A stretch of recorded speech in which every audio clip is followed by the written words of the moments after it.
इन्नल हम्दलिल्लाहि नहमदुहु व नस्तईनुहु व नस्तगफिरुह व नऊज़ु बिल्लाहि मिन शुरूरि अनफुसिना व मिन सय्यिआति अअमालिना मन यहदिहिल्लाहु फला मुदिल्ल लहु व मन युद्लिल फला हादिय लहु।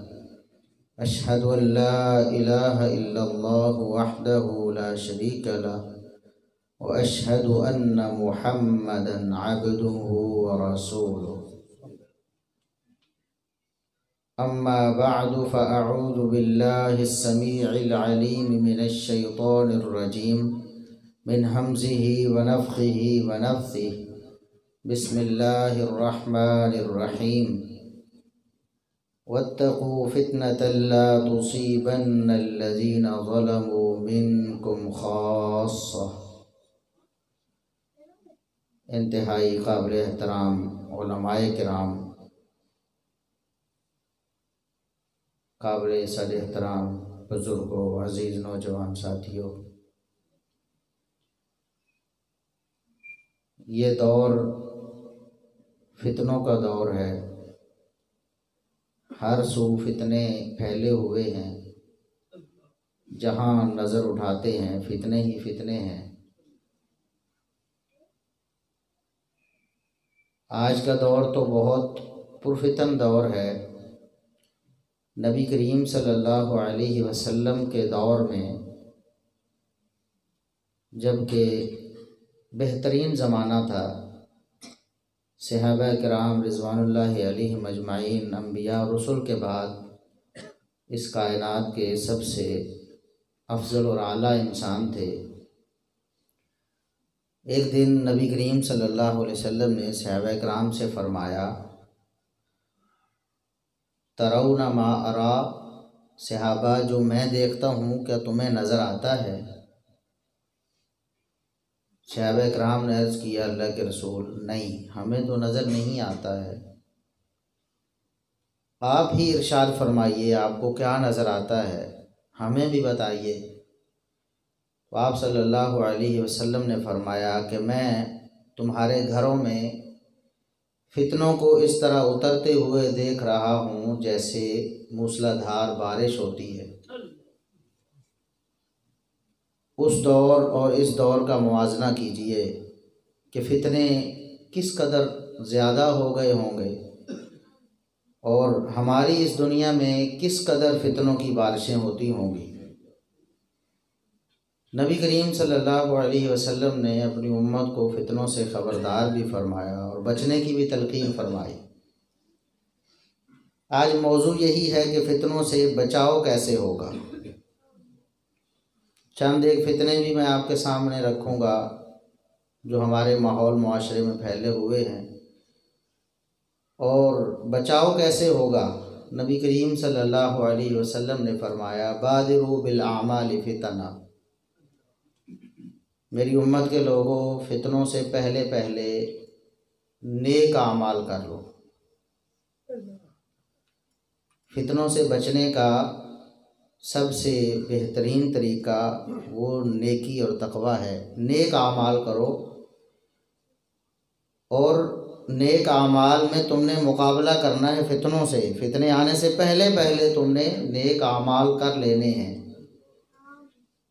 क्योंकि जब फितने आ जाते हैं, इंसान फितने में मुब्तला हो जाता है तो फिर नेकी और तकवा से दूर हो जाता है।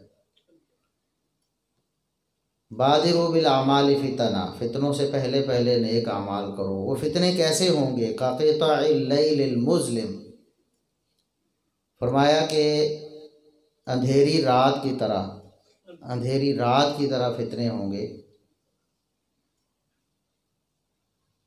ऐसे फितने होंगे कि युस्बिहु रजुलु मुमिनन व युमसी काफिरा, इंसान सुबह के वक़्त मोमिन होगा, शाम तक काफिर हो चुका होगा।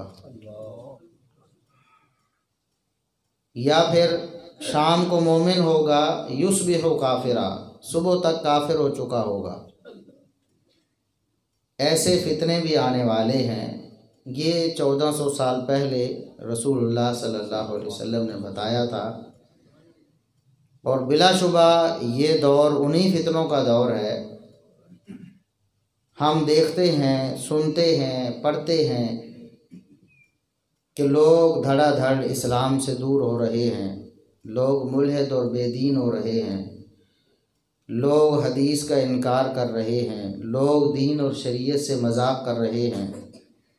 हर रोज़ कोई ना कोई नया फितना सर उठा रहा है और ये सारे फितने ऐसे हैं कि इंसान इस्लाम से खारिज हो जाता है। ऐसे होता है कि इंसान रात को मोमिन है, रातों रात वो किसी फितने में मुब्तला हो जाता है, सुबह तक उसका ईमान ख़त्म हो चुका होता है। तो नबी अकरम सल्लल्लाहु अलैहि वसल्लम की हमें नसीहत है कि उन फितनों में मुब्तला होने से पहले पहले नेक आमाल का सहारा ले लो। और कुरान करीम में अल्लाह रब्बुल इज़्ज़त ने फरमाया वत्तक़ू फितनतन ला तुसीबन्नल्लज़ीना ज़लमू मिनकुम खास्सा। उस फितने से बच जाओ, उस फितने से अपना बचाव करो, अपनी हिफाजत कर लो कि जिस फितने में सिर्फ जालिम लोग ही मुब्तला नहीं होंगे। वो फितना, वो आजमाइश, वो अल्लाह का अजाब जब आएगा तो सिर्फ गुनाहगार ही उसकी लपेट में नहीं आएंगे, बल्कि नेक लोग भी उसकी लपेट में आ जाएंगे। जिसे हम उर्दू में कहते हैं कि सूखे के साथ गीला भी जलता है। जब फितने आ जाते हैं तो बड़े बड़े नेक परहेजगार पारसा भी उन फितनों की लपेट में आ जाते हैं। दूसरी वजह नेक लोगों की उन फितनों में मुब्तला होने की ये है कि नेक लोग अपना काम छोड़ देंगे।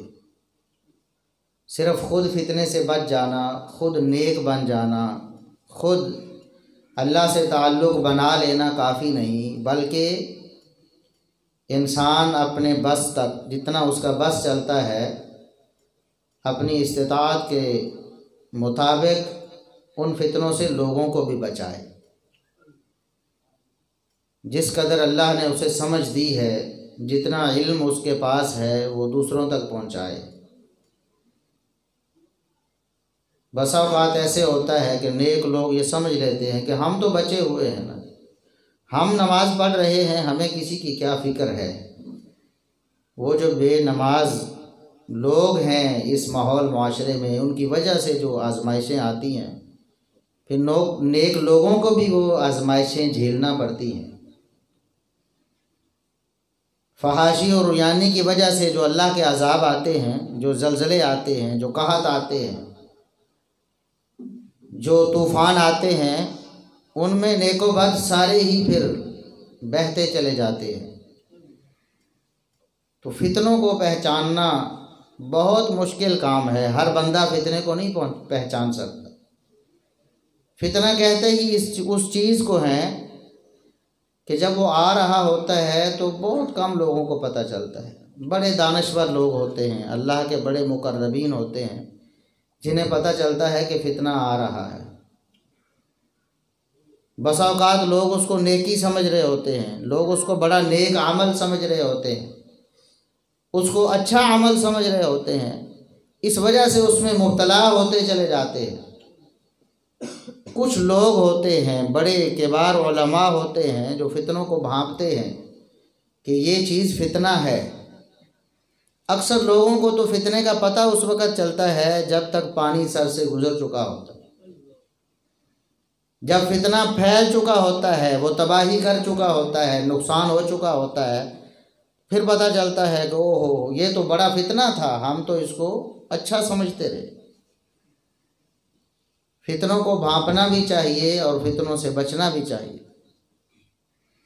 नबी करीम सल्लल्लाहु अलैहि वसल्लम ने अपनी उम्मत को बताया है, चंद एक फितने बताए हैं खुसूसी तौर पर कि ये फितने मेरी उम्मत में भी होंगे, इन फितनों से अपना बचाव करना है। उनमें से एक औरत का फितना है। नबी करीम सल्लल्लाहु अलैहि वसल्लम ने फरमाया मा तरक्तु बादी फितनतन अज़र्रा अलर रिजाली मिनन निसा। मैं अपने बाद कोई फितना इतना नुकसानदेह मर्दों के लिए नहीं छोड़ के जा रहा जितनी औरतें मर्दों के लिए नुकसानदेह होने वाली हैं। औरत फ़ी नफ्सी ही नुकसानदेह नहीं है, औरत तो बड़ी पाकीज़ा ज़ात है, लेकिन औरत के साथ जो मर्द के ताल्लुकात हैं अगर इस्लाम की हुदूद से निकल जाएं तो फिर औरत और उससे ताल्लुक़ फितना बन जाता है। फरमाया औरत से बढ़कर मेरी उम्मत के मर्दों के लिए कोई बड़ा फितना नहीं। आज आप देखें हर फितने में औरत का किरदार आपको नज़र आता है। हर फितने को फैलाने के लिए औरत को इस्तेमाल किया जाता है। हर गुनाह को आम करने के लिए औरत का इस्तेमाल होता है। आप देख लें ये फहाशी और यानी बेहयाई, ये जो सैलाब आ चुका है, ये जो मगरबी तहज़ीब हमारे अंदर भी उतर रही है, हम जिसे अपना रहे हैं, ये औरत का फितना है, सारा का सारा औरत का फितना है। तो औरत बहुत बड़ा फितना है, यानी औरत के साथ मर्दों के जो गैर इस्लामी ताल्लुकात हैं, औरत का बेपर्दा होना, औरत का अल्लाह की हुदूद से तजावुज़ करना, ये बहुत बड़ा फितना है। और आज से 10-15 साल पीछे चले जाएं तो हम तसव्वुर भी नहीं कर सकते कि हमारे गली मोहल्लों में, हमारे शहरों में या हमारे देहातों में औरतों का जो आज चाल चलन है, उस वक़्त कोई बंदा सोच भी नहीं सकता था कि हमारी औरतें ऐसा कर सकती हैं। बेपर्दा होना, मर्द व ज़न का इख्तिलात, हमारे तालीमी इदारों में लड़के और लड़कियों का आपस में इकट्ठा बैठना, गप्पें लगाना, एक दूसरे से ऐसे ताल्लुकात जो इस्लाम ने मना किए हैं, ये सारे के सारा ये बहुत बड़ा फितना है। नबी करीम सल्लल्लाहु अलैहि वसल्लम अपनी उम्मत को ये बता कर गए हैं कि मर्दों के लिए ये बहुत बड़ा फितना है। इस फितने से कैसे बचा जा सकता है? खुसूसन नौजवान इस फितने का शिकार होते हैं। लेकिन आज तो अफसोस की बात है, बच्चे, जवान, बूढ़े, क्या किसी की कोई तफरीक नहीं। ये फितना इस कदर अपने पंजे गाड़ चुका है, हर बंदा इससे मुतासर है। दीनदार क्या, बेदीन क्या, नमाजी क्या, बेनमाज क्या,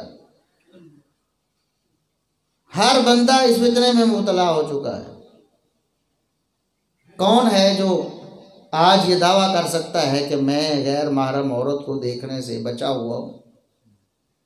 अखबार की सूरत में ये फितना हमारे पास है। रोज़ाना हाजी साहब भी अखबार पढ़ते हैं, मौलवी साहब भी पढ़ते, हाफिज साहब भी, कारी साहब भी। क्या करें जी, आखिर हालात हाजरा से बाखबर भी तो रहना है। ये फितना हमारे अंदर उतरता चला जा रहा है, हर शख्स इससे मुतासर हो रहा है, खुसूसन नौजवान। लेकिन हमारे बूढ़े भी पीछे नहीं हैं, वो भी बढ़ चढ़ कर इस फितने में मुबतला हो रहे हैं। फिर अखबार से आगे बढ़कर ख़बरें, टीवी जिसको हम बुरा समझते थे ना, हमारे बुज़ुर्ग इसको घर में दाखिल नहीं होने देते थे। हमारे जो पुराने बुज़ुर्ग होते थे इसको बहुत बुरा समझते थे। किसी घर में टीवी होता था तो उस घर को कंजर खाना समझा जाता था। लेकिन आज हर घर में क्या, हर हाथ में टीवी है, हर हाथ में टीवी। बच्चे, नौजवान, बूढ़े खूब इस्तेफादा कर रहे हैं, हर शख्स इस्तेमाल कर रहा है। कोई बेधड़क होकर सीधा सीधा इस्तेमाल करता है।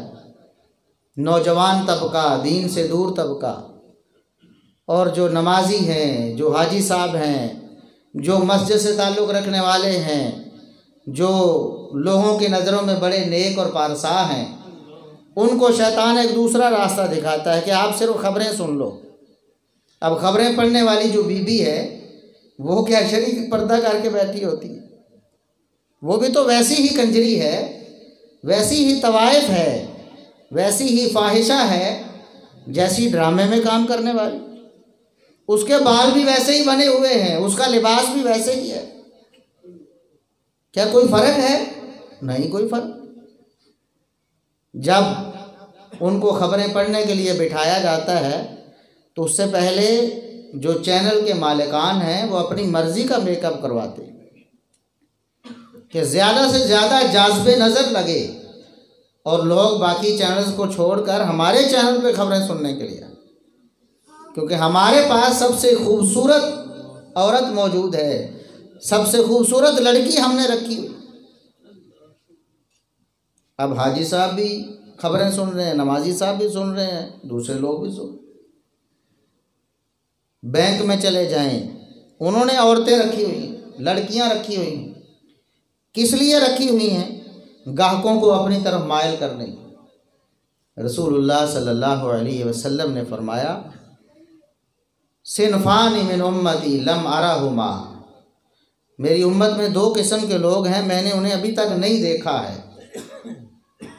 लेकिन ऐसे बदबख्त लोग हैं कि जन्नत की खुशबू भी नहीं पा सकेंगे। जन्नत में दाखिल होना तो दूर की बात है, जन्नत की खुशबू भी नहीं मिलेगी।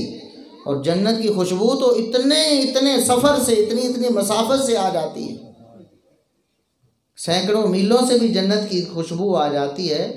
ये इतने बदबख्त होंगे कि जन्नत के इतना करीब भी नहीं हो सके। उनमें से एक वो औरतें हैं माइलात मुमीलात, मर्दों के साथ ताल्लुकात बनाने वाली होंगी, गैर महरम मर्दों से। खुद उनके करीब जाएंगी, उन्हें अपने करीब करेंगी। उनके जो कपड़े हैं उनके जिस्म को ढांपेंगे नहीं। कासियातुन आरियातुन, कपड़े पहने भी होंगे लेकिन नंगी होंगी। आप देखते हैं आज की औरतें ऐसी हैं। मैं गैर मुस्लिम औरतों की बात नहीं कर रहा, काफिरों की बात नहीं कर रहा, मुसलमानों की बात कर रहा। मुसलमान औरतें हमारे माहौल मुआशरे में, हमारे टीवी चैनल्स पे, हमारे अखबारात में जिनकी तस्वीरें शाया होती हैं, जिनकी वीडियोस चलती हैं, जो लाइव न्यूज़ पढ़ती हैं, तो उनके लिबास ऐसे ही हैं कि नंगी होती। ये ऐसी बदबख्त औरतें हैं जन्नत की खुशबू तक भी नहीं पाए। और ये उम्मत के लिए फितना है, हर उम्र के लोगों के लिए, बच्चों के लिए, नौजवानों के लिए, बूढ़ों के लिए, सब के लिए फितना। इस फितने से कैसे बचना है? बहुत मुश्किल है, बहुत मुश्किल है। शैतान कितने रास्ते दिखाता है।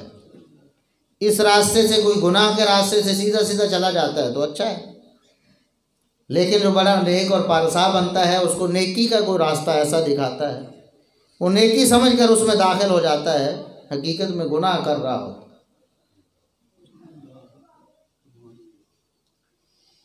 तो औरत के फितने से बचना सब के लिए ज़रूरी है, नौजवानों के लिए, बूढ़ों के लिए, सब बच्चों के लिए। बच्चों की क्या तरबियत हो रही है? यही तरबियत है ना, यही देखकर वो नौजवान बनेंगे, फिर जवान होंगे, फिर बूढ़े हो जाएंगे। यही नस्लें हम तैयार कर रहे हैं। औरत के रसिया हैं, जब तक औरत को ना देखें उनका ज़मीर मुतमिन नहीं होता है। ये क्या है? औरत का नशा लगाया हुआ है। कोई मर्द खबरें पढ़ रहा हो, आप तसव्वुर करें किसी टीवी चैनल पे दाढ़ी वाला मर्द बिठा दें खबरें पढ़ने के लिए, कोई सुनेगा उसकी खबर? यकीन करें कोई हाजी साहब भी नहीं सुनेंगे, कोई नमाजी साहब भी नहीं सुनेंगे, मज़ा नहीं आया यार। ये जो नज़रों का गुनाह है, नबी करीम सल्लल्लाहु अलैहि वसल्लम ने फरमाया, सिर्फ वही गुनाह नहीं जिसको हम बदकारी हम कहते हैं, कि सिर्फ वो बदकारी है जो इंतहाई अमल है। फरमाया फ़ज़िनल आइन नज़र, ये तो देखना है, ये आँख का ज़िना है, ये आँख की बदकारी है। आँख की बदकारी में सारे ही मुब्तला हैं। यकीन जाने अल्लाह की नज़रों में शायद ही कोई मुसलमान हो जो बचा हो, सारे ज़ानी बने हुए हैं। आँख का ज़िना तो सारे ही कर रहे हैं, हाथ का भी कर रहे हैं। हाथ उस औरत को खोलता है, उस चैनल को खोलता है, उस खबर को खोलता है, उस वीडियो को ओपन करता है, ये हाथ का ज़िना। चल के जाते हैं ऐसे गुनाह की जगहों की तरफ। हमारे बाज़ार हैं आलूदा हो चुके हैं औरतों से। नौजवानों की नज़रें हर वक्त उन औरतों की ताक में रहती हैं। कितनी औरतें आ रही हैं, जा रही हैं, सारा दिन अपनी नज़रों को गंदा करते हैं। ये इंसान के आज़ा के गुनाह हैं, ये बदकारियां हैं जो इंसान कर रहे हैं। तो इसलिए अपने आप को इस फितने से बचाएं। सोचें कि कैसे बचना है, छोड़ दें इन चीज़ों को। अगर आप टीवी नहीं देखेंगे, आपने कौन सा कोई मुल्क को कंधा दिया हुआ है? यह दुनिया का निज़ाम सियासत आप ही चला रहे हैं। हमारी सियासत देखें, सियासत में लोग औरतों को इस्तेमाल करते हैं। देखता नहीं, मुख्तलिफ पार्टियां हैं, बढ़ चढ़ कर औरतों को इस्तेमाल करते हैं, औरतों को नचाते हैं अपने जलसों में, औरतों को सामने लाते हैं, औरतों को वज़ीर बनाते हैं, औरतों को खुसूसी नशिस्तों में लाते हैं। क्या वजह है? सबब क्या है? पीछे सोच क्या है? यही सोच है, औरतों के ज़रिए लोगों को अपनी तरफ राग़िब करते हैं। ये फितना है, इस फितने से बचने की कोशिश करें, अपने आप को बचा लें इन फितनों से। ये आपके ईमान के लिए मुहलिक जहर है, जिसकी वजह से आपका ईमान ज़ायल हो जाता है। हम समझते ही नहीं हैं, जब बुराई आम हो जाती है ना, उसकी कबाहत जहनों में कम हो जाती है। जैसे आज से 15-20 साल पहले कोई औरत ऐसे नंगे सर बाहर निकल जाती तो कैसा ताज्जुब होता, फलां की लड़की नंगे सर बाहर निकल गई है। लेकिन आज औरतें निकल रही हैं, हमें कोई हैरानी होती नहीं, कोई परेशानी भी नहीं होती, मामूल की बात बनी हुई है। हमारे यहाँ ये गुनाह कम हो चुका है, लेकिन अल्लाह के यहाँ तो उसकी हैसियत वही है जो पहले थी।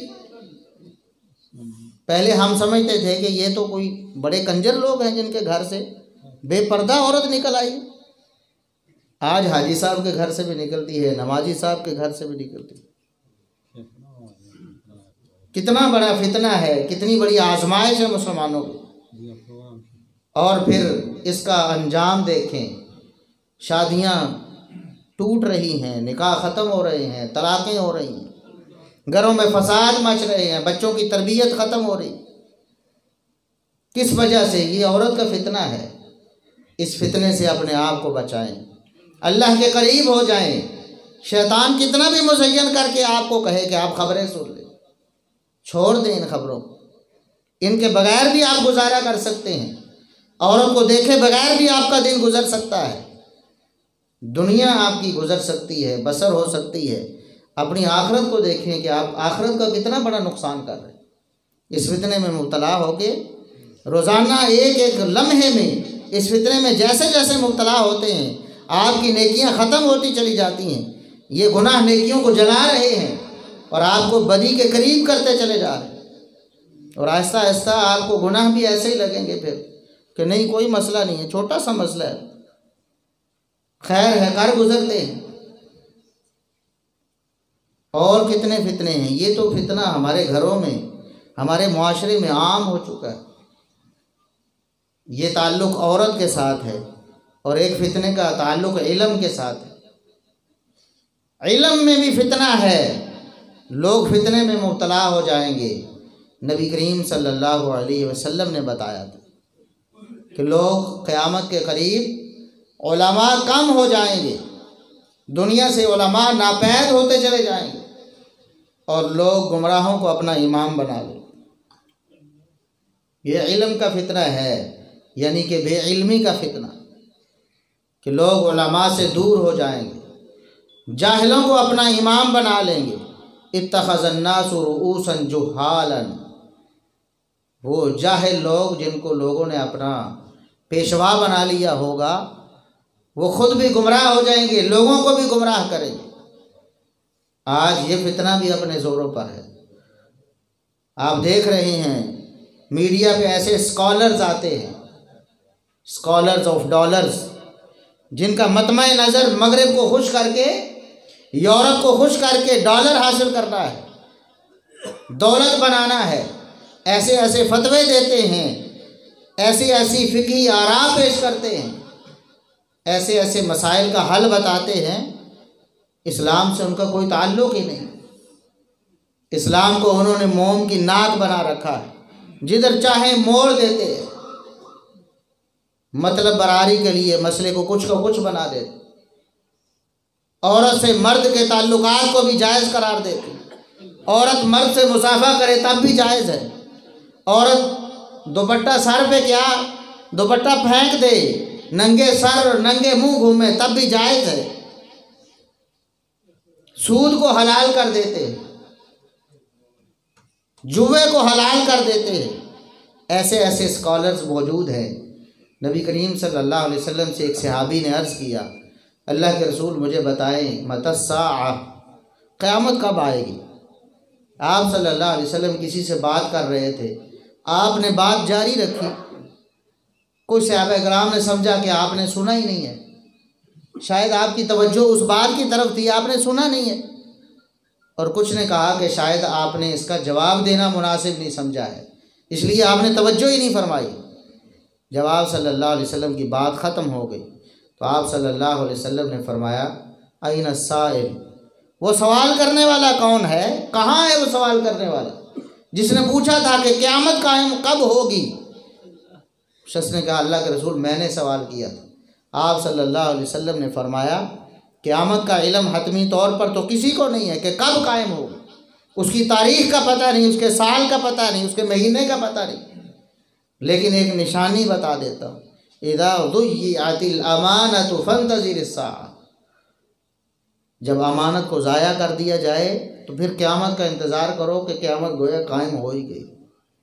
और दूसरी हदीस में है, इज़ा वुस्सिदल अम्रु इला गैरि अहलिही फंतज़िर अस्साअ, जब किसी नाअहल के सुपुर्द कोई मामला कर दिया जाए तो समझो क़यामत आ गई।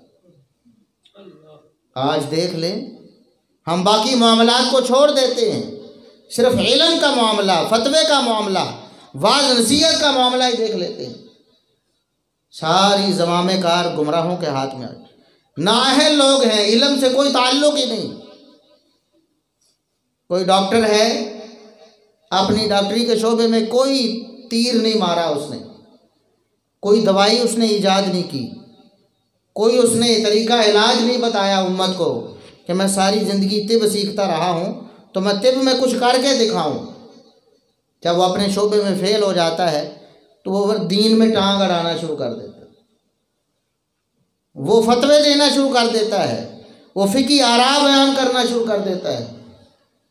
कोई इंजीनियर है, सारी ज़िंदगी उसकी यूनिवर्सिटी में, कॉलेज में इंजीनियरिंग सीखते हुए गुजरी है,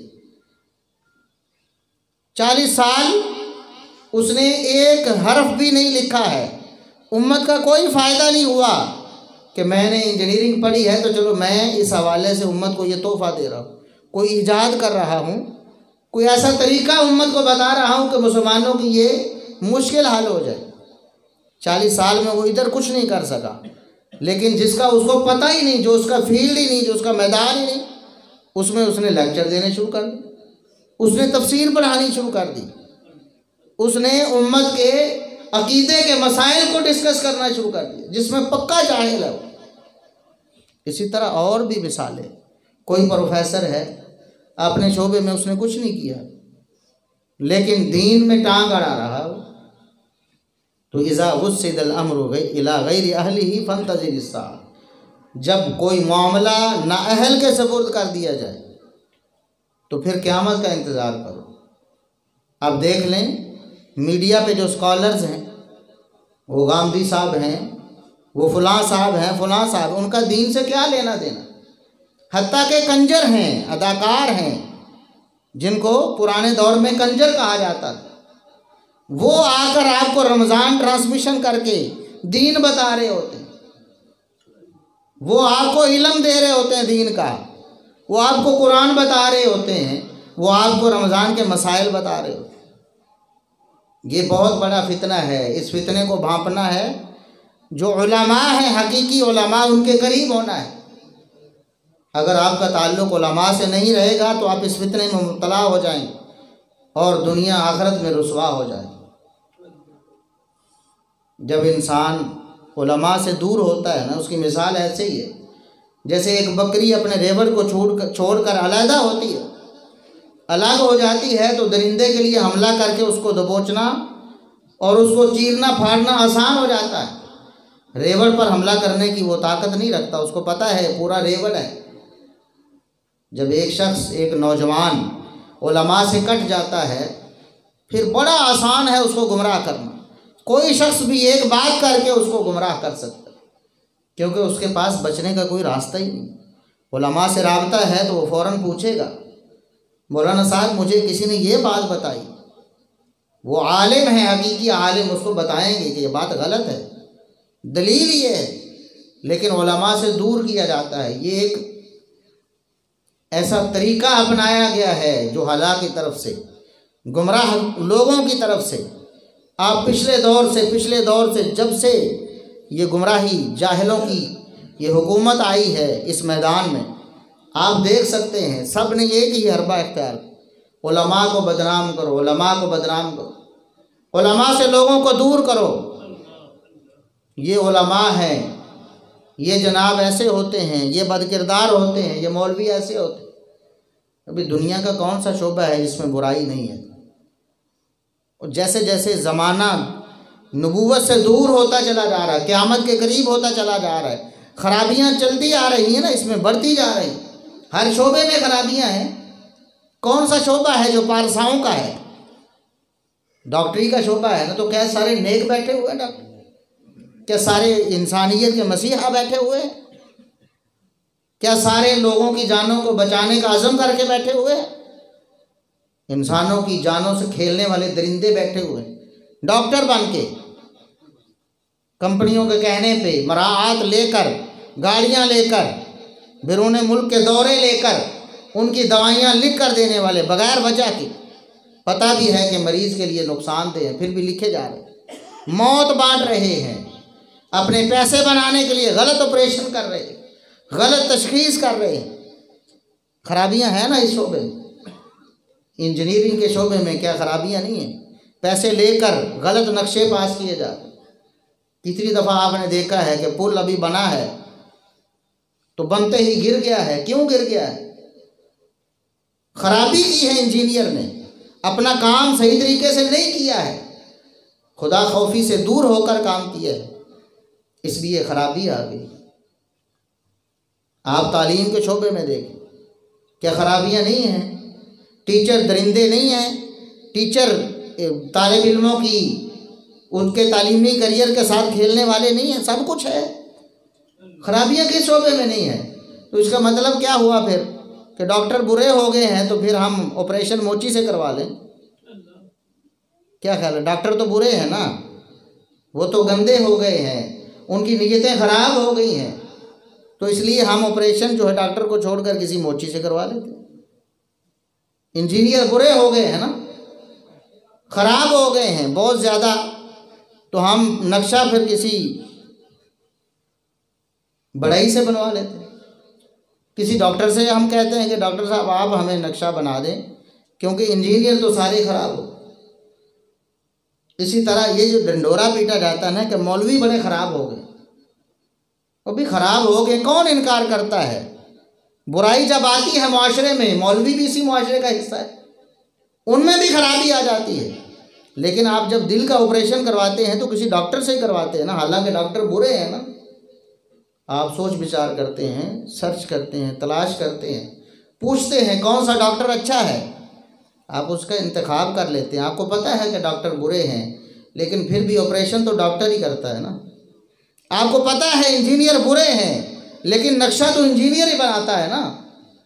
आपको पता है कि उलमा में भी ऐसे भेड़िए दाखिल हो गए जो दीन को बदनाम कर रहे हैं, उलमाए सू हैं, गलत फतवे दे रहे हैं, सूद को भी हलाल कर रहे हैं। ऐसे लोग मौजूद हैं उलमा की सफ़ में, लेकिन दीन का मसला फिर भी कोई आलिम ही बताएगा ना आपको। आप तलाश करेंगे अल्लाह से डरने वाला कौन है, आलिम कौन है, मुफ्ती कौन है, किसके पास हम जाएं और अपने मसले का कुरान और सुन्नत की रोशनी में हल पाएं। मसला आपका, दीनी मसला आपका आलिम ही हल करे।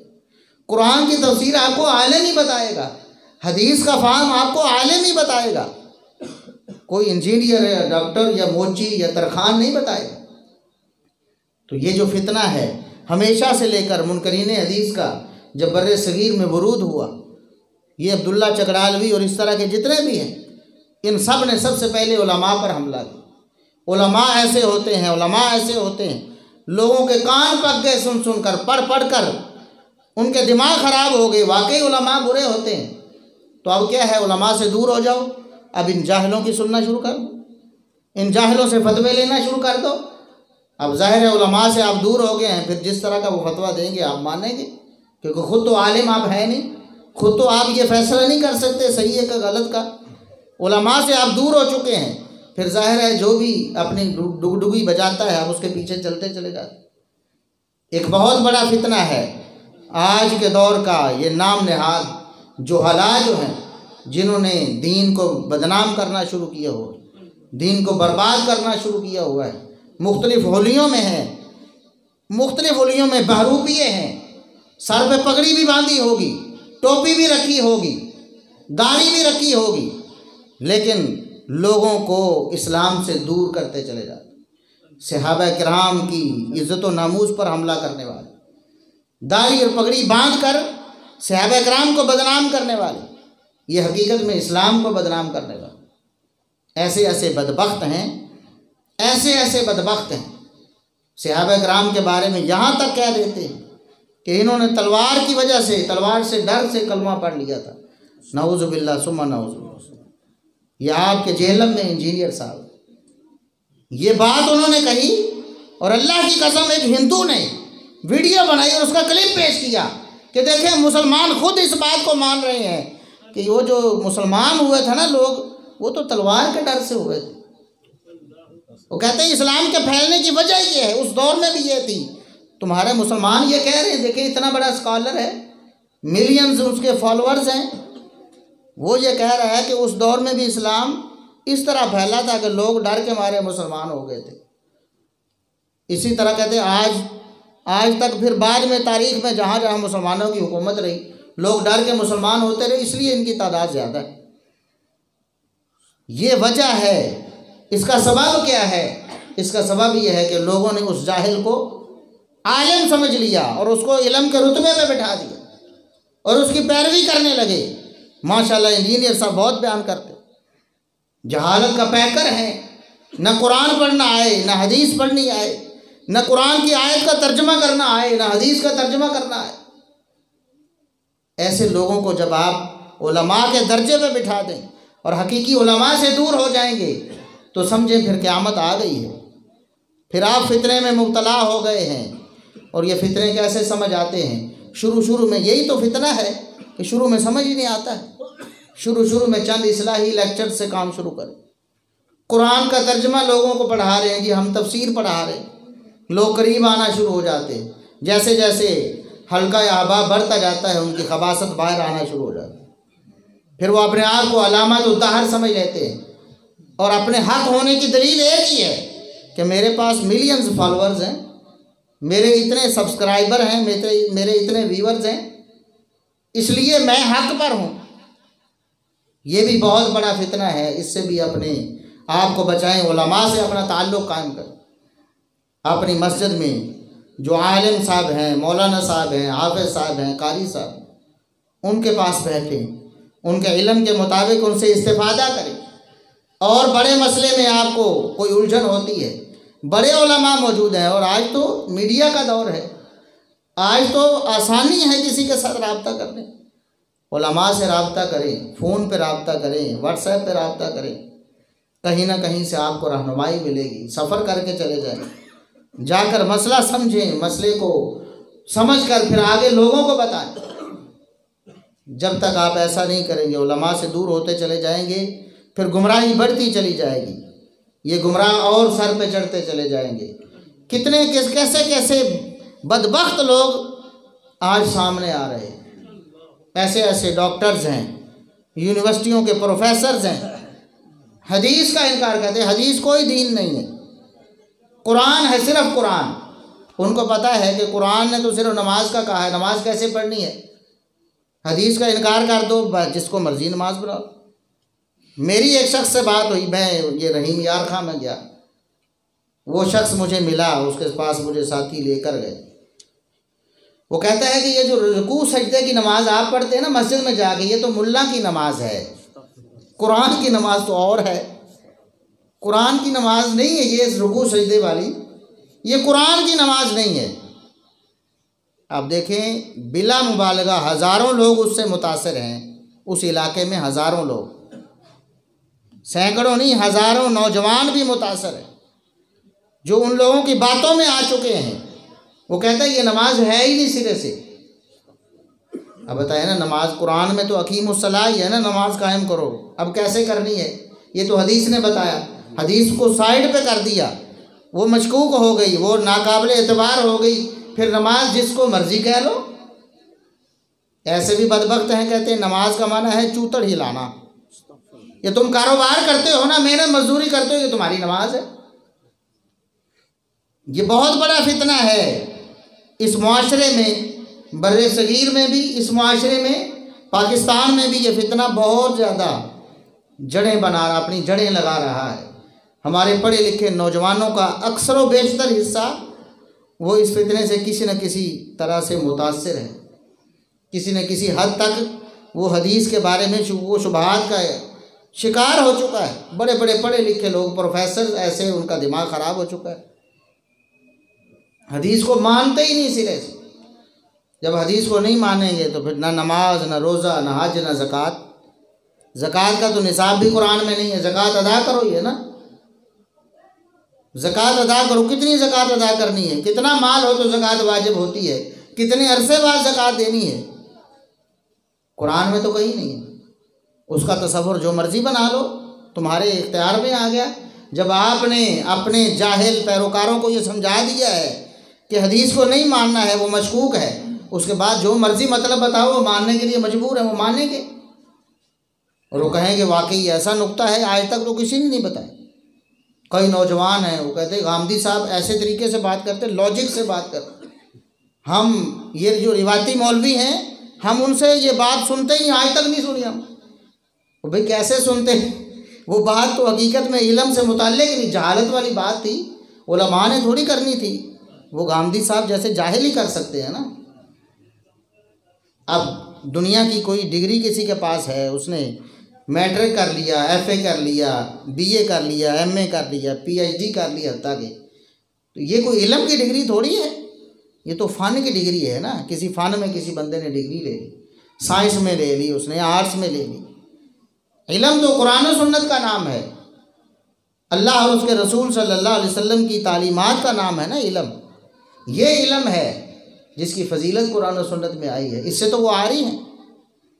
गामदी साहब को तो कुरान भी पढ़ना नहीं आता, एक आयत को पढ़ना शुरू करते हैं, एक लफ्ज़ पे अटक जाते हैं, 7 दफ़ा पढ़ते हैं, फिर भी गलत पढ़ के आगे जाओ, सही नहीं पढ़ सकते। और हमारा चैलेंज है गामदी साहब और इन जाहिलों सब के लिए हमारा ये चैलेंज। हमने मिर्ज़ा साहब को भी ये चैलेंज दिया कि आप एक रुकू कुरान का पढ़ दें, एक रुकू, ज़ुबानी नहीं, ऊपर देख के हम आपको बताएंगे कि यहाँ से शुरू करें और रुकू के इख्तिताम तक पढ़ दें। अगर आप पूरा रुकू सही पढ़ दें ना, बग़ैर गलती किए, हम आपके हाथ में बैत कर लें। और अल्लाह की कसम, अगर वो गुमराही से तौबा नहीं करते, इसी गुमराही पे बरकरार रहते हैं, सारी ज़िंदगी ये चैलेंज कबूल नहीं कर सकते। गामदी साहब को चैलेंज कर दें, जा बजा जब भी कुरान पढ़ेंगे गलत, और दावा क्या है कि हम तो कुरान को मानने वाले, ये हदीसें तो लोगों ने खुद लिख ली हैं, कुरान असल तालीम है, हम उसको मानने वाले हैं। और कुरान को सही पढ़ने वाले हुफ़ाज़ और कुर्रा आपको इन्हीं में मिलेंगे, इन्हीं मौलवी हैं, यही मस्जिद और मदरसे वाले हैं जो कुरान सही पढ़ते हैं और पढ़ाते हैं। और ये जो कहते हैं नहीं हम सिर्फ कुरान को मानते हैं, इनमें से आपको कुरान का कोई हाफिज़ नहीं मिलेगा, कुरान का कोई सही पढ़ने वाला नहीं मिलेगा, चाहे वो दावा करता हो कि मैं लोगों को तजवीज़ सिखाता हूँ। ये इंजीनियर साहब कहते हैं मैंने 1.5 घंटे में लोगों को तजवीज़ सिखा दी। वो भी खाक सिखाई, खुद तुम्हें कुरान नहीं पढ़ना आता, तुम कहते हो मैं लोगों का कुरान सही कर रहा हूँ। कभी कहता है जी इमाम काबा भी गलत पढ़ रहा है, मैं उसकी इस्लाह कर रहा हूँ। ये बात उसने कही, इमाम काबा भी जनाब गलत पढ़ते हैं।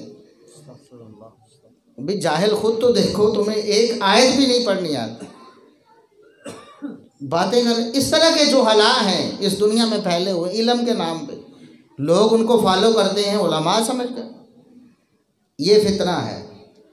इसके अलावा और कितने फितने हैं इस दुनिया में। ये कारोबार में देख लें, सूद जैसा कितना अजीम फितना है, जिसे अल्लाह के रसूल सल्लल्लाहु अलैहि वसल्लम ने भी, खुद अल्लाह रब्बुल इज़्ज़त ने कुरान में फरमाया कि ये तो अल्लाह के ख़िलाफ़, अल्लाह के रसूल के ख़िलाफ़ ऐलान जंग है। फ़अज़नू बिहर्बिन मिनल्लाहि व रसूलिही, अगर तुम सूद को नहीं छोड़ते तो फिर अल्लाह और उसके रसूल के ख़िलाफ़ ऐलान जंग है तुम्हारा, तैयार हो जाओ। फिर इतनी धमकी अल्लाह रब्बुल इज़्ज़त ने दी है। और रसूलुल्लाह सल्लल्लाहु अलैहि वसल्लम ने छोटी छोटी चीज़ें, छोटी छोटी जुज़ियात जहाँ सूद का अमल दखल था, वो भी उम्मत को बताई कि मेरी उम्मत इससे बच जाओ, इससे बच जाओ। लेकिन आज हमारे कारोबारी मामलात बैंकिंग से लेकर नीचे तक सूद में मुलव्वस हो चुके। सरकारी तौर पर, सरकारी सतह पर हम सूद खोर हैं। हमारा मुल्क, हमारी हुकूमत, हमारी गवर्नमेंट सारी के सारी सूद पे चल रही। सूद का लेन देन है, अल्लाह और उसके रसूल के खिलाफ ऐलान जंग है। और फिर ये नीचे तक ये असर आ रहा है। कारोबारी तबका बहुत बड़ा आपके जितने बड़े बड़े कारोबारी हैं, चंद बड़े नाम हैं पाकिस्तान में, बड़े बड़े कारोबारी, आप उनमें से कोई एक बताएं जो सूद से बचने वाला है, जिसका सूदी लेन देन नहीं।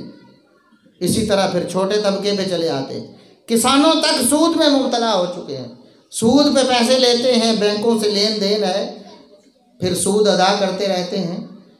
वो कितना बड़ा फितना है, हमारे माशरे में कैसे आम हो रहा है। और फिर मैंने बताया ना, शैतान कुछ लोगों को तो सीधा सीधा गुनाह पे कायल कर लेता है ना, उनका ज़मीर मुतमिन हो जाता है कि ठीक है गुनाह है लेकिन हम करेंगे। लेकिन कुछ लोग नेक होते हैं, उनको फिर नेकी की राह से उधर लेके जाता है। इस्लामिक बैंकिंग के नाम से फिर ये फितना आ गया। नाम इस्लामी है, अंदर खाता सारा को सारा वही सूद है, वही तरीका है, वारदात सिर्फ अंदाज मुख्तलिफ है, आगे सारा कुछ वही है, सूद है सारा कुछ, तरीका बदल लिया है, उसका नाम इस्लामिक बैंकिंग रख लिया।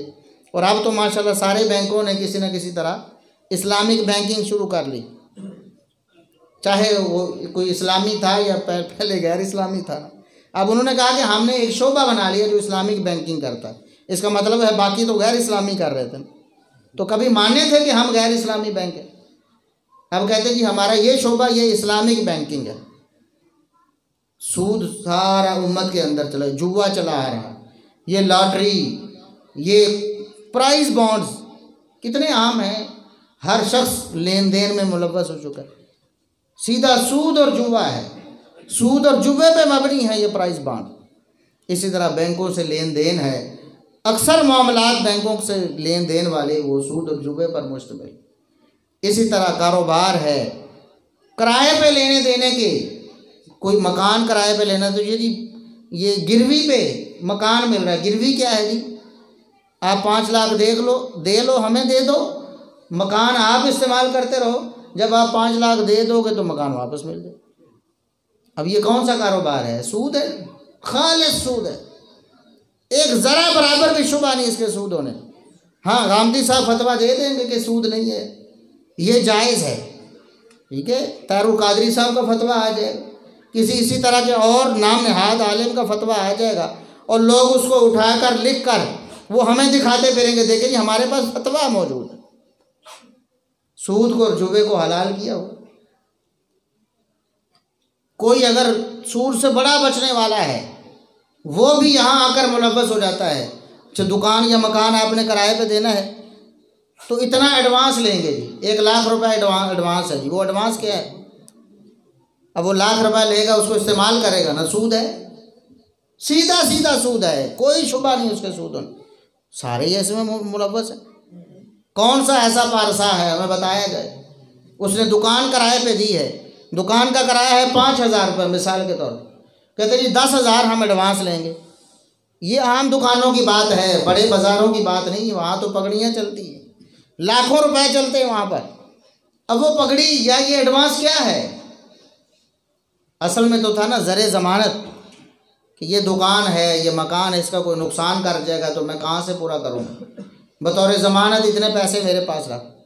उन पैसों को इस्तेमाल करना तो जायज़ नहीं था ना। सूद है, उन पैसों से अगर कोई फ़ायदा उठाते हैं, लेकिन आज सारे ही फ़ायदा उठा रहे। जब मकान खाली होगा देखी जाएगी, दुकान खाली होगी देखी जाएगी, उस वक़्त तक उस पैसे को वो इस्तेमाल कर रहे। सूद है। और हमारे जो माशरती मसाइल हैं वो सारे के सारे इस सूद के साथ मुतल्लिक़ हो चुके। बहुत सारे मसाइल की वजह यही बनी हुई, लड़ाई झगड़े हैं, दंगे फसाद हैं, ये सूद और जुआ मुलव्वस हो चुका है हमारे मामलात में। इस वजह से हम इसमें फंसे हुए हैं। अब इससे निकलने की क्या कभी किसी ने कोई सोचा है? हम कैसे सूद से बच जाए, हम जुए से कैसे बच जाए? हमारे छोटे छोटे बच्चे हैं, दुकान पे जाते हैं, लॉटरी के नाम से किस्मत बुड़ी, हम भी छोटे होते किस्मत बुड़ी की निकालनी, अब उसे लकी ड्रॉ का नाम दिया जाता है। नाम बदल गया है, काम वही है, लकी ड्रॉ।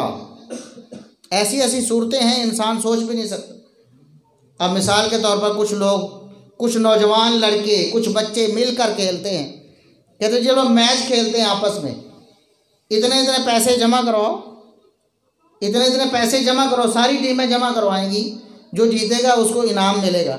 सूद है, जुआ है, सीधा सीधा जुआ है। भाई आप सारे खेल में शामिल हो, सब ने पैसे दिए हैं, किसी एक बंदे को क्यों मिल, एक टीम को क्यों मिल गए? जुआ है, वो जुआ जीत गया। अब ज़रा इसको नाम जुए का नहीं दिया। एक गेम खेलते हैं जाकर जिस पे पैसे अदा करने, जो हारा है वो पैसे अदा करेगा, जुआ है। एक हार गया है जुआ, एक जीत गया है जुआ। बच्चे छोटे छोटे वो पहले गोलियां खेलते थे, पता नहीं अब क्या है, जुआ है सीधा सीधा। जिसकी वो चोट लग जाती है वो उसकी गोलियां हो जाती हैं, दूसरा हार जाता है, यही जुआ है ना। इसी तरह हम उनको बच्चों को तैयार करते हैं, बड़े होकर वो बड़े जवारी बनते। और नाम, अब मिसाल एक प्रोग्राम है, किसी टीवी चैनल ने उसको ऑर्गेनाइज़ किया है, ये आप सवालों के जवाब देंगे तो फिर आपको इनाम मिलेगा। अच्छी बात है, सवालों के जवाब दे, किसी को कोई इनाम दे दे तो अच्छी बात है। लेकिन होता क्या है, आपने इस प्रोग्राम में शामिल होना है तो इतने 1000 रुपये इसकी एंट्री फ़ीस है। अब इतने 1000 रुपये एंट्री फ़ीस है, 100 बंदा वहाँ चला जाता है, 1000 रुपये दे के 1 लाख बन गया। अब 1 लाख जमा हो गया है, उन सब का 100 बंदे का, उसमें से 2-3 को वो 50,000 या 60,000 या 70,000 दे देंगे, या लाख ही दे देंगे लुटा कर। जुआ खेला है ना उन्होंने, वो 3-4 जीत गए हैं, बाकी हार गए।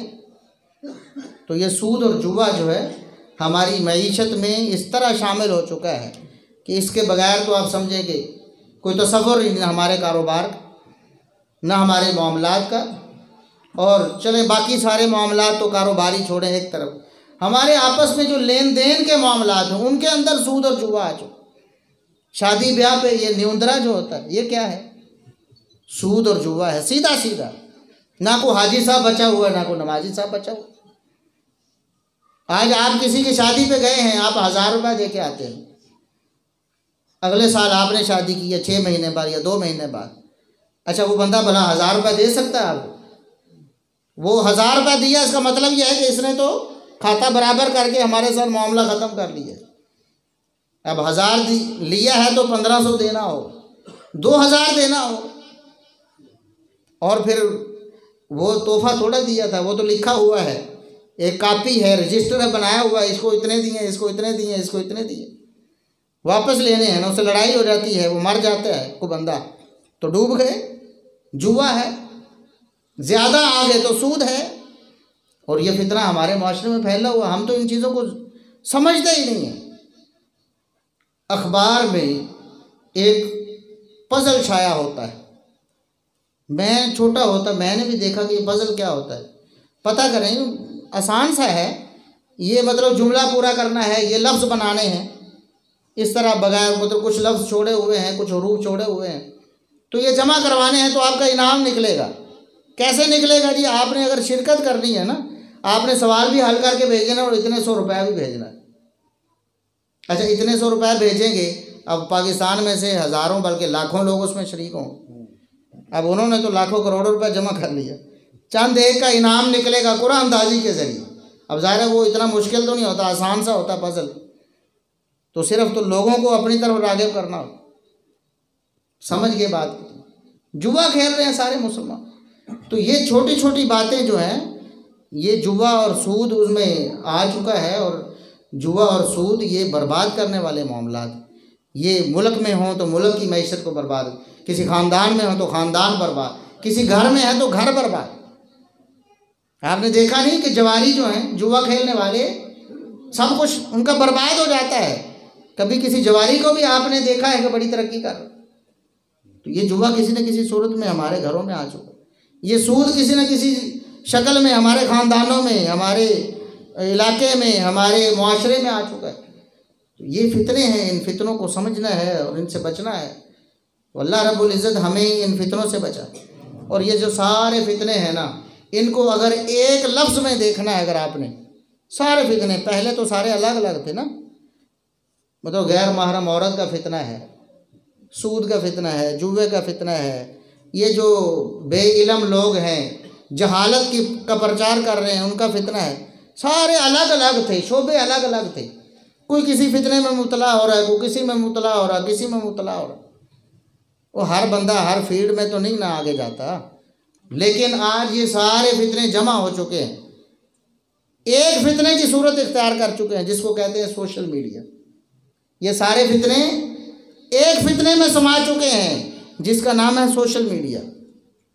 अब इसमें गाना बजाना भी है, इसमें गैर महरम औरतों को वो नाचना गाना उनको देखना सारा कुछ है, इसमें सूद भी है, इसमें जुआ भी है, इसमें जहालत भी है, सारा कुछ आ चुका है सोशल मीडिया। और हमारे बच्चे के पास भी है, नौजवान के पास भी है, बूढ़े के पास भी, सारे फितने इसमें जमा हो चुके हैं। किसी के पास अगर सोशल मीडिया है ना तो समझे सारे फितने उसके पास मौजूद, उसकी जेब में है, उसके हाथ में है, उसके घर में। कौन सा ऐसा फितना को बंदा नाम ले कि ये फितना था पहले दुनिया में लेकिन सोशल मीडिया में अभी तक नहीं आया। हर फितना इसमें बदरजा अतम मौजूद। लेकिन ये फितना हमारे बच्चे के हाथ में भी है, हमारे नौजवान के हाथ में भी, हमारे बूढ़े के हाथ में, हमारी औरतों के हाथ में भी, लड़कियों के हाथ में भी, बेटियों के हाथ में, माओं के हाथ में, सबके हाथ में ये फितना मौजूद। और सारे के सारे इस फितने में गर्क हो चुके, चाहे अपने आप को कितना मुत्तकी और पारसा समझते। यही सोशल मीडिया है ना, व्हाट्सएप मजबूरी है जी लोगों से रब्ता करना। ग्रुपों में ऐड कर लेते हैं लोग। अब उस ग्रुप में एक बंदा पोस्ट कर देता है, वीडियो भेज देता है, किसी कंजरी की वीडियो आ जाती है, किसी कंजर की आ जाती है। अब खोला है तो सामने आएगी ना, देखेंगे ना उसको। फिर वो ऐसे तरीके से ये चीज़ें पेश की जाती हैं कि इंसान देखने से रहता नहीं। ऐसे तरीके से पेशकश का अंदाज़ ऐसा है कि इंसान देखता है फिर देखता चला जाता है। यूट्यूब खोली है जी, मैं तो फलां मौलवी साहब का क्लिप देखने लगा, और मौलवी साहब के क्लिप देखने से पहले कई कंजरियों के क्लिप देख। और ऐसे ऐसे लोग, मैं कहता हूँ क्या हो गया है इनकी अकलों को। एक दिन मुझे किसी ने एक क्लिप भेजा कि फलां हमारी जमात के मुनाजिर साहब उनका क्लिप देख। मैंने क्लिक किया, अब ज़ाहिर है कि एक आलिम है, एक मुनाजिर साहब हैं, एक मौलवी साहब है, उनका क्लिप आया। अब मैंने क्लिक उसको लिंक को ओपन किया है ना, अब यूट्यूब पे ओपन होना था। पहले तो कुछ कंजरियाँ नाची हैं एड्स के नाम पे, मशहूरियाँ जो आती हैं, समझ रहे हैं आपके नहीं। एक ऐड आई है फिर दूसरी आई है, अब उसको आप स्किप भी नहीं कर सकते, कुछ सेकंड तो आपको देखनी पड़ेगी ना, कुछ सेकंड तो चलती है, उसके बाद आप उसको स्किप कर सकते हैं। साथ ही दूसरी आ गई, दूसरी भी जब देखी उसके बाद मौलवी साहब ने 1.5 मिनट में अपनी बात बताई। बात समझ रहे हैं कि नहीं? यानी आप खैर के लिए जाते हैं वहाँ पर, शैतान आपको लेके जाता है। मौलवी साहब का क्लिप आया है, किसी आलिम की बात सुन तो लेना। अब वो सुनने से पहले आपको कंजरियों को देखना होगा, आपको गाने सुनने होंगे, कानों को गंदा करना होगा, दिमाग को गंदा करना होगा, उसके बाद फिर आपने क्या सुनना है। मिसाल के तौर पर एक मौलवी साहब का क्लिप आया है, फहाशी और यानी कितना बड़ा गुनाह है, कैसे बचना है। अब बचने से पहले तो आप उसमें मुलव्वस होंगे, समझ रहे हैं। तो अब उन उलमा को भी फिक्र करनी चाहिए ना कि कम से कम हम ऐड ना लगाएं। ये कमाई हराम की कमाई है ना, लोगों को कंजरी दिखा के आप पैसे कमा रहे हैं ना। मेरी वीडियो मिसाल के तौर पर मेरे चैनल पे है और मैंने गूगल का ऐड उस पर लगाया हुआ है, मतलब क्या है, गूगल को इख्तियार दिया है कि आप कोई ऐड वहाँ दिखा सकते हैं। अब गूगल इस बात का पाबंद नहीं है कि आपकी सोच और फिक्र के मुताबिक वो ऐड दी, वो मशहूरी तो उसने अपनी मर्ज़ी से देनी। ज़्यादा से ज़्यादा आपको ये इख्तियार है कि आप कैटेगरी सेलेक्ट कर सकते। आपने तालीम के मुतल्लिका कोई ऐड देनी है, आपने खाने के मुतल्लिका कोई ऐड देनी है, आपने फ़लाँ पेशे से मुतल्लिका कोई ऐड देनी है, वो उसका लिहाज करेंगे। आपने खाना सेलेक्ट किया तो वो फूड के मुतल्लिका, अब फूड पांडा की अगर वहाँ ऐड आएगी तो आप क्या समझते हैं कोई मौलवी साहब कुरान का दर्स दे रहे होंगे वहाँ? तो मुबतला हो चुके हैं सारे, ना चाहते हुए भी मुबतला हो चुके हैं। बहुत बड़ा ये सोशल मीडिया, ये सारे फितनों की आमाजगाह है। आज अगर हम इन फितनों से नहीं बचते हैं तो इसका मतलब ये हमारी नस्लें जो हैं इन फितनों का पक्का पक्का शिकार हो। हम तो समझते हैं ना, देखते भी हैं फिर भी बुरा समझते हैं, नहीं जी काम कर तो लिया लेकिन बुरा है यार। लेकिन हमारी आने वाली नस्लें इसको बुरा भी नहीं समझे, बुरा भी नहीं समझेंगी, इन फितनों का शिकार हो जाए। हमारे बच्चे हैं मोबाइल इस्तेमाल करते हैं, बड़े फ़ख्र से कहते हैं मेरा 2 साल का बच्चा जी बड़ा मोबाइल चलाता है, वो फेसबुक भी खोल लेता है जी, व्हाट्सएप पे मैसेज भी कर देता है। आपको पता नहीं कि आप उसको किस नशे पे लगा रहे हैं। और ये साइंसदानों ने, ताकि मुसलमानों की बात नहीं कर रहे, काफिरों की बात कर, काफिर जिन्होंने ये सोशल मीडिया बनाया है वो ये बात कहते हैं कि हीरोइन के नशे से, शराब के नशे से भी बुरा है ये स्क्रीन का नशा। ये जो मोबाइल बच्चों के हाथों में हम दिए होते हैं ना, ये जो नशा है ये शराब के नशे से भी उनके लिए ज़्यादा बुरा है, ये अफयून हीरोइन के नशे से भी ज़्यादा बुरा है, ये चर्स के नशे से भी ज़्यादा बुरा है। लेकिन हमारे सारे बच्चे इस नशे में मुब्तला, और हम खुश होकर उनके हाथों में ये फितना दे रहे हैं कि ठीक है जी बच्चों देखो। अब बच्चे क्या देखेंगे आप मुझे बताएं, इसमें कितनी खैर है। शार ही शार है ना, बच्चों की यही तरबियत होगी, फिर नौजवान होंगे तो फिर वो क्या कुरान के हाफिज़ बनेंगे, दीन के आलिम बनेंगे, तहज्जुद गुजार बनेंगे। फिर सोशल मीडिया, मोबाइल आपके बच्चे के हाथ में, बच्चे की उम्र 8 साल है, 10 साल है, 15 साल है, आप क्या समझते हैं उसको देख के वो को तहज्जुद पड़ेगा रात को? सारी रात तो उसकी यही गुजरेगी ना कंजरियों को देख कर। आप तो सो गए हैं ना, उसके हाथ में मोबाइल है, कान में हैंड फ्री लगा ली। अब अल्लाह के सिवा उसे कौन देख रहा है? कोई भी नहीं। सारी सारी रातें बच्चों की, नौजवानों की इसी में गुजर जाती हैं। और हम कहते हैं ये तरक्की का दौर है जी, बच्चों को इस तरक्की से महरूम नहीं करना चाहिए। अल्लाह के लिए अपने बच्चों की इस्लाह करें, उनको मस्जिद में लेके आएँ, उलमा के साथ उनका ताल्लुक़ बनाएं, कम अज़ कम रोज़ाना 15 मिनट 10 मिनट मस्जिद में वो कुरान को टाइम दें, तर्जमे की क्लास में, तफसीर की क्लास में, हदीस की क्लास में। उनका मस्जिद से लगाव बनाएं, उलमा से लगाव बनाएं, वरना ये नस्ल बड़ी तेज़ी से गुमराह होती चली जाए, इन फितनों में मुब्तला होती चली जाए। हमने इन फितनों के लिए क्या किया है? कुछ भी नहीं किया। हम तो इन फितनों के दरवाजे और खुले कर रहे हैं और रुख्सते दे रहे हैं। ठीक है जी चलो चलाओ, ये तरक्की का दौर है, इसके बगैर तो हम पीछे रह गए। अपने बच्चों की जो एक्टिविटीज़ हैं, उनकी सरगर्मियाँ हैं, उन पर नज़र रखें कि हमारे बच्चे क्या कर रहे हैं, क्या देख रहे हैं। अब मुझे बताएं कि अगर हाजी साहब खुद खबरें सुन रहे हैं उस कंजरी की ज़ुबान से, उसको देखकर अपने बच्चे को क्या मना करेंगे? कैसे मना करेंगे? फेसबुक खुद इस्तेमाल कर रहे हैं और वहाँ पर फेसबुक में तो आपके सामने खुद ब खुद वो वीडियोज़ आती, ऐसी अखलाक बाख्ता बेहया किस्म की वीडियो चली आती हैं। क्यों? आपने कोई अपने दोस्त ऐड किए हुए, आपने कोई मोहल्ले वाले ऐड किए हुए हैं, कोई रिश्तेदार ऐड किए हुए हैं जो इस तरह के अखलाक बाख्ता काम करते हैं, उनकी वाल पे इस तरह की चीज़ें होंगी, वो आपकी वाल पे भी आएँ, वो खामखा आएंगी, आपके ना चाहते हुए भी आएंगी।